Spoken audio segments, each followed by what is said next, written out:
s vami. Čítanie zo svätého evanjelia podľa Marka. Ježiš a jeho učeníci prišli znova do Jeruzalema. Ako chodil po chráme, pristúpili k nemu veľkňazi, zákonníci a starší a pýtali sa ho, akou mocou toto robíš? Alebo kto ti dal moc, aby si to robil? Ježiš im povedal. A ja sa vás na niečo spýtam. Odpovedzte mi. Potom poviem, akou mocou toto robí. Ján Krst bol z neba, či od ľudí? Odpovedzte mi. Oni rozmýšľali a hovorili si. Ak povieme z neba, povie, prečo ste mu potom neuverili? Ale ak povieme od ľudí, to sa báli ľudu, lebo všetci pokladali Jána za ozajstného proroka. Odpovedali teda Ježišovi, nevieme.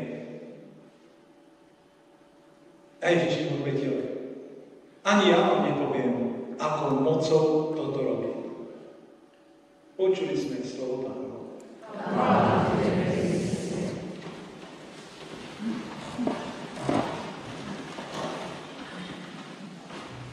Akou mocou toto robím, akou mocou toto robí Ježiš,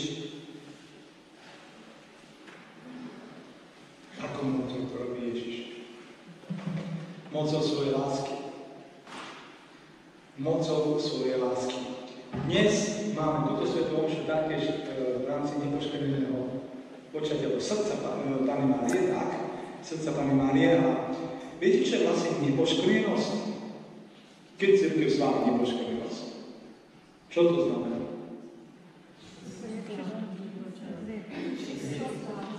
Bez hriechu.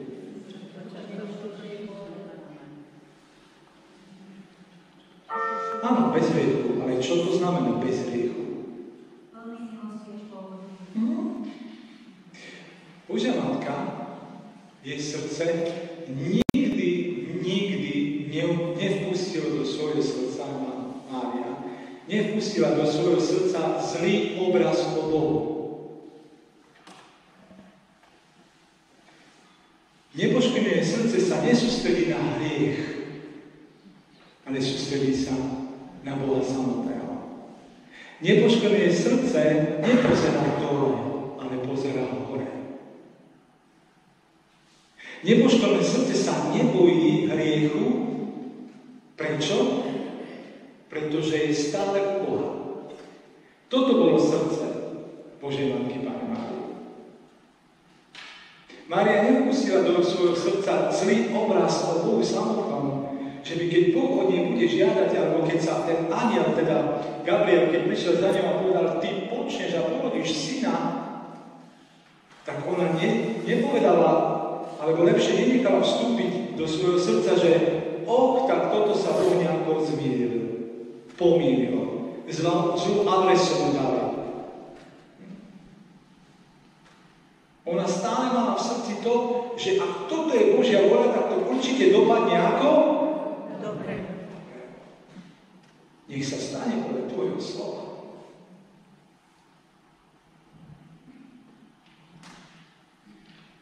Problém našej viery nie je veľa hriechov. Problém našej viery je nedôvera v Boží plán s nami. Je mať zlý obraz o Bohu samotnom. Adam a Eva nemali hriech a predsa zhrešili. Áno alebo nie? Jak to je možné? Lebo mali zlý obraz o Bohu. Nechali sa oklamať. Obidvaja. Tam je to zakopané, to tajomstvo. Potrebujeme ho odkryť. To, čo sa potrebujeme naozaj zbaviť v našom živote, je naozaj mať zlý obraz o Bohu. O Ježišovi Kristovi, o Duchu Svetom, o našom nebeskom Otcovi, Toto potrebujeme v našom živote. My sa máme priblížiť k trónu milosti. Hej, trón, teraz je tam trón prázdny, je tam. Ale trón milosti, hej, alebo trón Boží, trón je trón milosti. Je pravdou, že budeme súdení podľa skutkov lásky? Povedzte mi áno. Áno, je pravdou. Ale je taktiež pravdou, že ten, ktorý nás bude súdiť, je láska. Nielen, že budeme súdení podľa lásky, ale ten, ktorý nás bude súdiť, je láska. A to je naša záchrana. To je tvoja záchrana. To je tvoja sila v tvojom živote. Tvoja sila viery v tvojom živote, brat a sestra. Akýkoľvek nepriateľ nám jednoducho chce nechať vstúpiť do našich hlav, do našich myslí zlých obrazov. Nie je to už viacej, nie je ten otec, ten dobrý otec. On je síce otec, ale už nie až taký dobrý. No dobre, nazývate ho otcom? Dobre, nazvite ho akokoľvek. Ale charakter, ktorý má, už nie je ten, ktorý bol mal. Chcem vám povedať, že Božie slovo hovorí Ježišovi Kristovi, že je stále ten istý. Včera, dnes i na veky. Jeho charakter sa nemení. Boží charakter sa nemení. Boh nestárne. Boh nemení na základe nálad, alebo na základe aj situácií toho, čo sa deje vo svete. Na základe tvojich situácií. On nemení svoje postoje k tebe.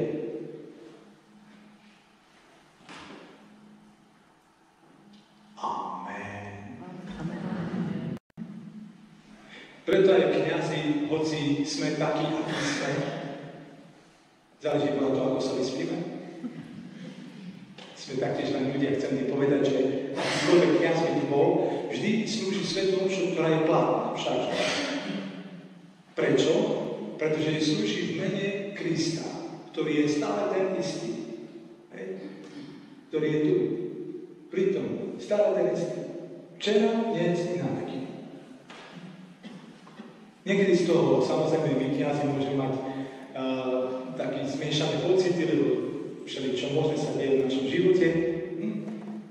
Ale Eucharistia je vždy platná. Prečo je to tak?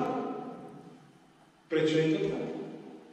Pretože ten, ktorý slúži Eucharistiu, je sám Kristus. Ten, ktorý je oltárom, ktorý je kňazom, taktiež je sám Kristus. Ten, ktorý je baránom, je sám Kristus. Však? A on ťa miluje, on ťa neprestane milovať a on v podstate nevie nič iné robiť, ak nemilovať.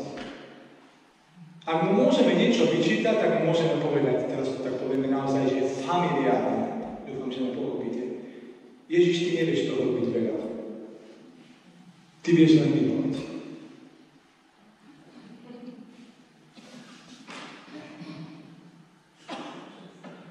My to vieme robiť veľmi veľa, ale nevieme milovať.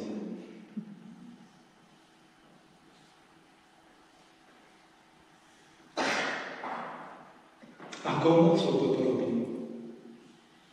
Ježiš sa pýta. Povedzte mi vy. Je mocou lásky. To je jedno, či je z hora, či z dola, či spáva, či zľava. Mocou lásky to robí. A oni to nepochopili. Lepšie nechceli pochopiť. Pretože ich viera zákonníkov a farizeov stála na ich skutkoch.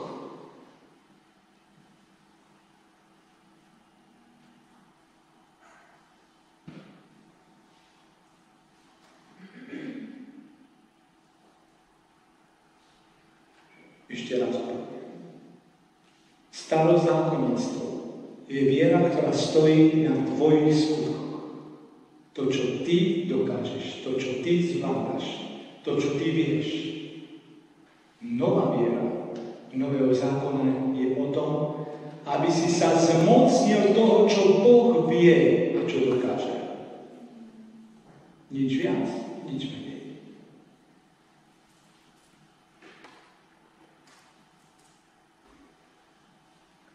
Preto Ježiš hovorí, ak nebudete ako deti, nepôjdete do Božieho kráľovstva. No ľudia sa pýtajú teda, čo mám robiť? Mám sa stať dieťaťom? Nie, máš mať vieru ako dieťa. Pretože keď dieťaťu povieme, toto je darček pre teba, tak dieťa nebude rozmýšľať, či na to zarobilo, alebo nie. Ale to, že keď ten dar bude pre neho naozaj že príťažlivý, tak za tým pôjde na radosť. A dokonca vy mu ho dáte a povie ešte jeden. Dieťa nemá limity, hranice, iba aby sme my nedáme samozrejme, ale to je zase výchova. Ježiš žiada túto vieru od nás. Bez limitu, bez hraničnú. Chce by si sa nezastavil pred vecami, ktoré žiadaš od Boha.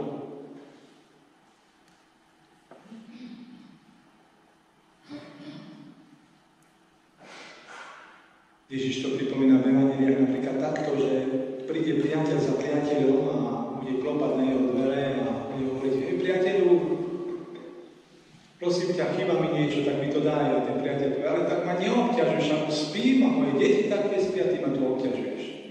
Hej. A on ďalej klope. A Ježiš hovorí, nedá sa pre jeho, keď mu pre nič iné nedá, tak mu dá pre jeho neodbytnosť. Neodbytnosť viery je viera, ktorá sa nebojí. Neodbytnosť viery. A prečo môžete byť neodbytní? Neodbytný neznamená byť tvrdohlavý, hej? Hej? Neodbytný znamená, že viem, na ktoré dvere klopem. A na koho dvere klopem. Toto znamená mať neodbytnú vieru. Toto znamená mať vieru, ktorá sa nebojí. Amen.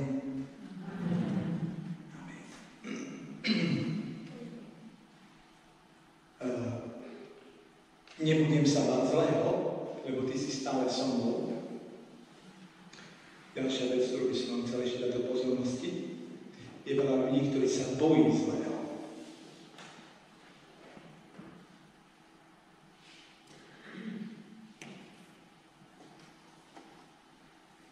Veľa ľudí, ktorí sa boja zlého.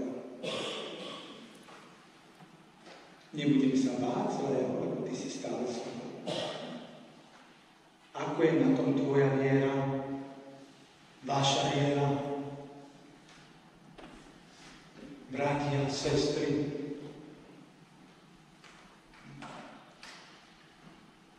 Nepoškvrnenosť srdca je práve v tomto. Nebudem sa báť zlého.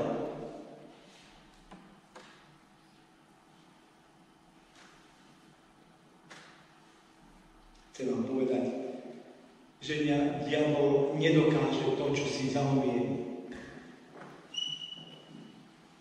Chcem vám povedať, že nepriateľ, diabol, ktorý bojuje proti vám, je ten, ktorý je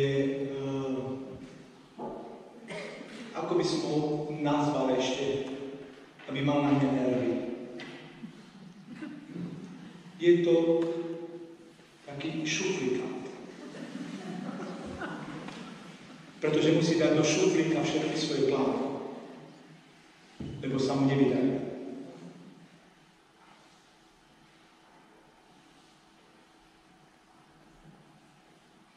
A ja mu nedám priestor mojej viere, že by ja som sa bál šuflikanta. Ja, že by som sa mal báť toho, ktorý je stvorením. Ja, že by som sa mal báť toho, ja, ktorého bola daná všetká sláva Kristova a bola vložená do mňa, v ktorom Kristus žije, že by ja som sa mal báť zlého. Akou mocou toto robí? Akou mocou vyháňam zlého ducha? Akou mocou sa modlím za vás? Mocou lásky, ktorou ma miluje Ježiš Kristus. Touto mocou to robí. Touto silou to robí. Amen. Nebudem sa báť zlého, lebo ty si so mnou.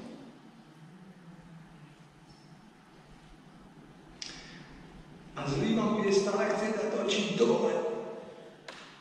Oči dole. Stále vám bude chcieť, aby ste sa pozerali tam na tú zem, ktorá je pred vami.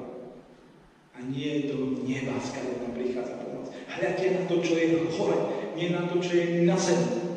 List Kolosanom 1. kapitola.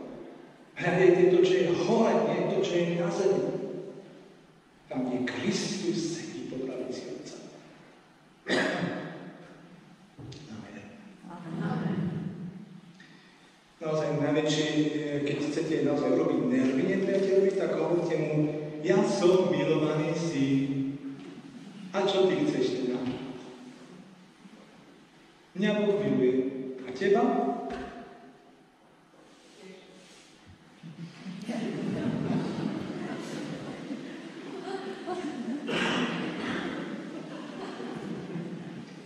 Neboj sa, len ver. Ver to Božiu lásku. Ver, maj toto nepoškodené srdce. Očistuj svoje srdce od všetkého toho, čo by ťa klamalo, čo by ťa odvádzalo práve od tohto Krista Ježiša, ktorý je tu, ktorý je medzi nami, ktorý má ruky rozpäté k nám, ktorý ťa príjma jednoducho taký, aký si v tvojom živote.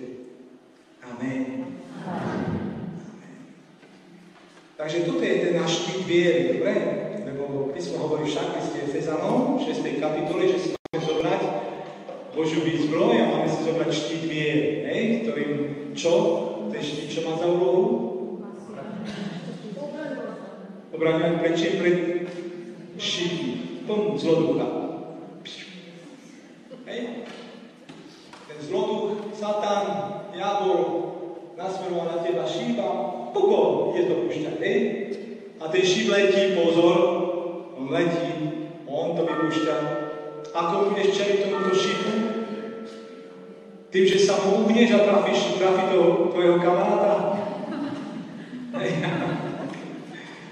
Neuhniame sa, nie.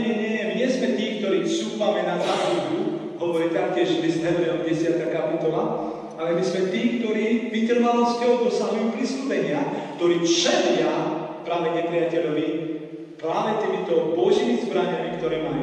Jedna z Božích zbraní je štít viery. Amen. Štít viery.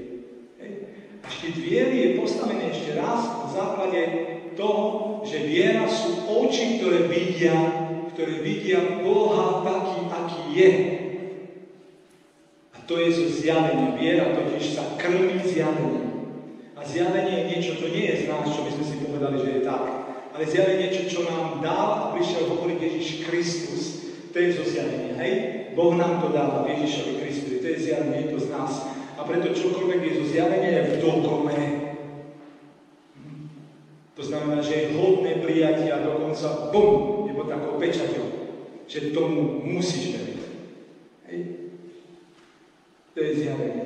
To je všetko, čo prichádza z zjavenia.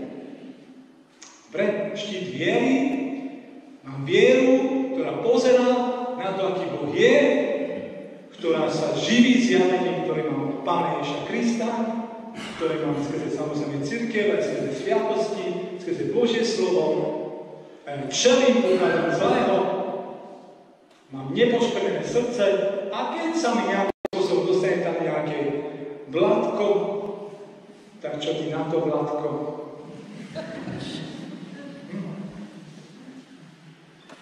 Tak ideme pred Pánom, samozrejme žiadam rýchlo očistenie, odpustenie našich hriechov, ale povstávame opäť a znovu z hriechov, a to je dôležité vám povedať, že keď prichádzate na svätú omšu, tak by ste sa mali by ste povstať, mali by ste tam zanechať ten starý šat a obrieť sa do toho nového.